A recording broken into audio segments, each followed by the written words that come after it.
नमस्कार, आप देख रहे हैं द अमर टाइम्स। देश प्रदेश का तेजी से उभरता हुआ न्यूज चैनल। अपने चैनल के माध्यम से हम आपको देश प्रदेश भर की खबरों से रूबरू कराते हैं। आइए देखते हैं इसी के साथ आज की खबर में क्या कुछ है खास। समाजवादी पार्टी के विधायक श्री त्रिभुवन दत्त के घर आयोजित वैवाहिक कार्यक्रम के दौरान पत्रकार से रूबरू हुए अखिलेश यादव। नमस्कार, आप देख रहे हैं द अमर टाइम्स।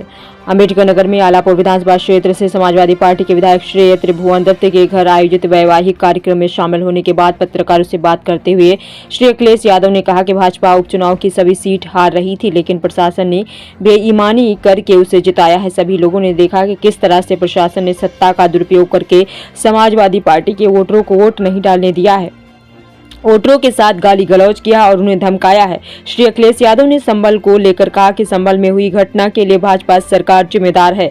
संभल में घटना हुई नहीं है, भाजपा सरकार ने उसे कराया है। अफवाहों में कुछ नहीं होता है, लेकिन अफवाहों से बहुत कुछ हो जाता है। Bureau report, the Amar times.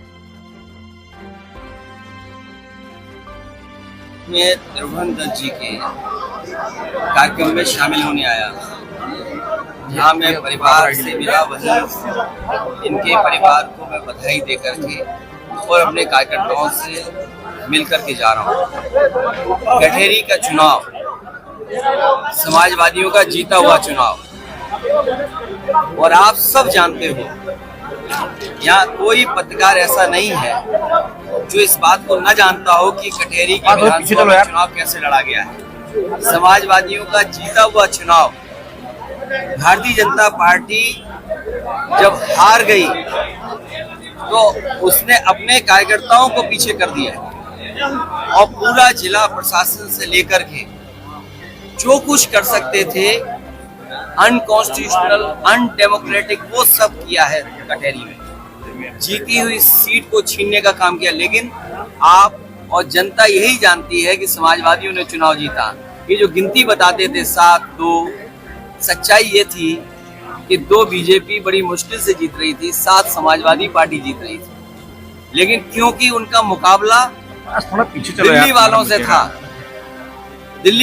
था, तो उन्हें दिखाना था कि दिल्ली वाले भी देख लें कि रिजल्ट क्या आता है। इस बार वोट बीजेपी के कार्यकर्ता ने कम डाला है, प्रशासन ने ज्यादा वोट डाला है।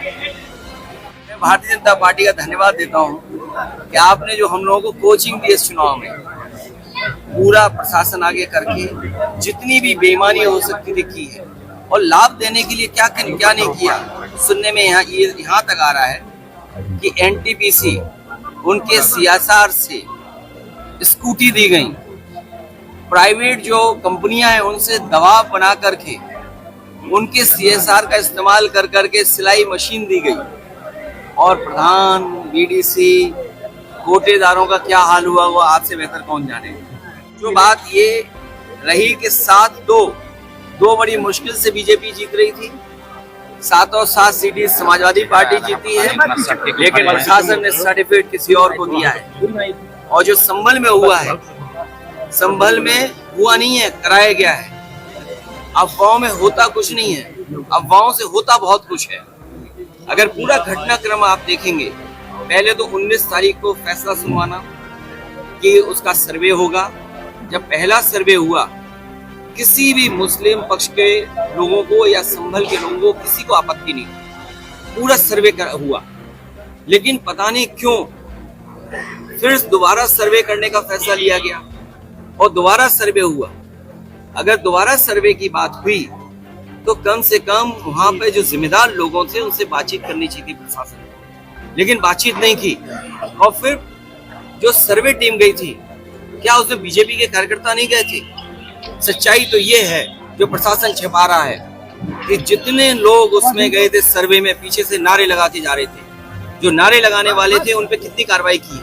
क्या नारे लगाने वालों पे मुकदमे दर्ज हुए? क्या नारे लगाने वाले जो सर्वे टीम के साथ गए थे, क्या बीजेपी के कार्यकर्ता नहीं थे? क्या प्रशासन की आंख बंद है इस बात को लेकर के? और सोचिए, आप पीजीआई में जाइए, नौकरी कहाँ की मिली? राजस्थान के लोगों को।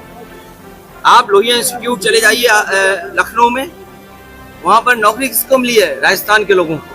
सैफई मेडिकल यूनिवर्सिटी में चले जाओ तो नौकरी किसको मिली है? राजस्थान के लोगों को। और फिर राजस्थान के लोग उनको बैठाया जिन पर प्रश्न लगता है, जो अधिकारी हैं वहां पर। ये क्या वजह है कि राजस्थान के अधिकारी देख रहे हैं सब वहां पर, और बाहर से लाए हुए टेम्परेरी जो एक्सटेंशन पे रह रहे हैं उनसे कानून व्यवस्था संभाली जा रही है। ये गंभीर बात है।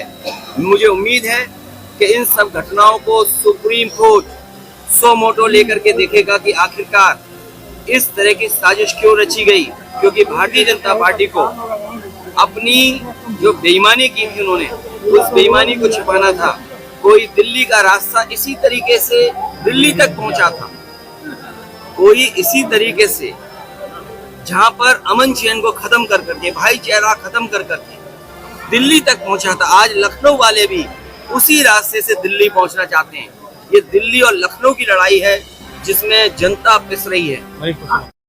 अभी हमने आपको इस बड़ी खबर से रूबरू कराया। ऐसी और तमाम खबरों के लिए हमारे साथ बने रहिए और देखते रहिए द अमर टाइम्स, देश प्रदेश का तेजी से उभरता हुआ न्यूज चैनल। और हमारे चैनल को लाइक, सब्सक्राइब और शेयर जरूर करें।